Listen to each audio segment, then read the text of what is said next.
नमस्ते। हमारे चैनल में आप लोग का स्वागत। मैं आप लोग को शिव गुरु के सुचर्चा भजन लेकर आई हूँ। भजन पसंद आएगा तो लाइक सब्सक्राइब शेयर जरूर करिएगा। कमेंट में हर महादेव लिखिएगा। चल शिष्या गुरु के नगरिया, गुरु फेरी है नजरिया। चल शिष्या गुरु के नगरिया, गुरु फेरी है नजरिया। फेरी है नजरिया हो, फेरी है नजरिया हो।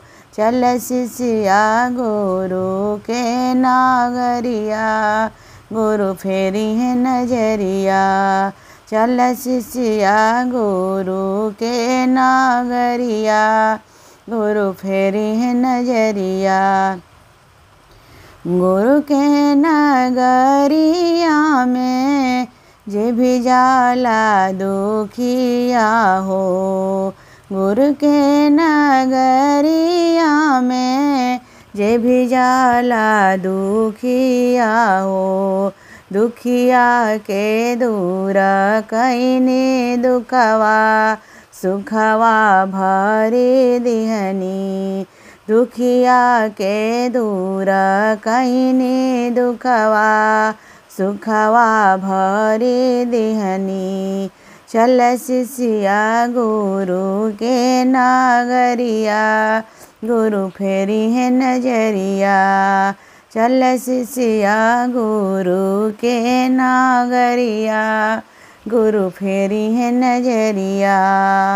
मोह माया छूटी जई है, छूटी जई है दुनिया हो।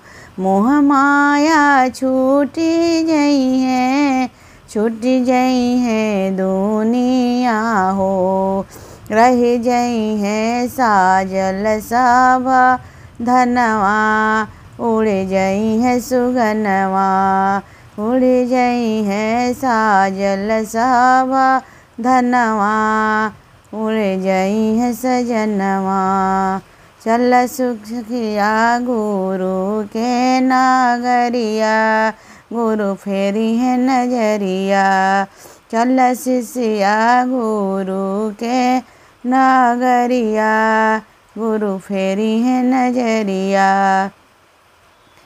हरि हरि बासावा के बन जई है डलिया हो।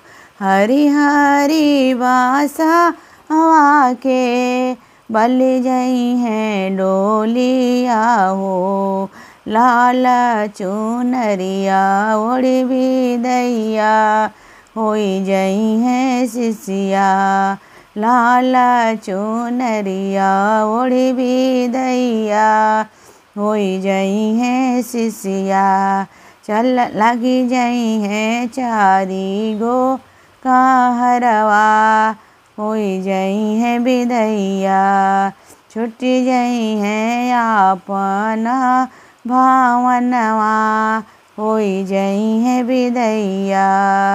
चल शिष्या गुरु के नगरिया, गुरु फेरी है नजरिया। चल शिष्या गुरु के नगरिया, गुरु फेरी है नजरिया। केहू ना खेवैया होई है, केहू ना सहैया होई है।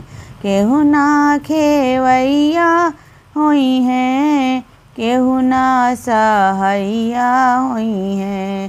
शिव गुरु करी है पार नैया, बन जई है सहैया।